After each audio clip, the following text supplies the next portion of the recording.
ડભોઈ તાલુકાના માંડવા જૂથ ગ્રામ પંચાયત વિસ્તારમાં ખુલ્લેઆમ ગેરકાયદે માટી ખનન ચાલી રહ્યું હોવાની ફરિયાદ ઉઠી રહી છે.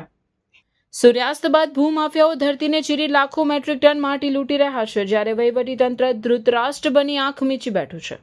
ડભોઈ તાલુકાના માંડવા પાસે આવેલ હરસિદ્ધિ માતાના મંદિર નજીક આવેલ અડવાલ તળાવ માટી ચોરીનું કેન્દ્ર બની ગયું હોવાનું ચર્ચાઈ રહ્યું છે. સરપંચ અલ્પેશભાઈ માછી અને તલાટી દિવ્યરાજસિંહ અજાણ હોવાનો દાવો કરે છે, પરંતુ રાત દિવસ દોડતી માટીની ગાડીઓ શું અદ્રશ્ય છે?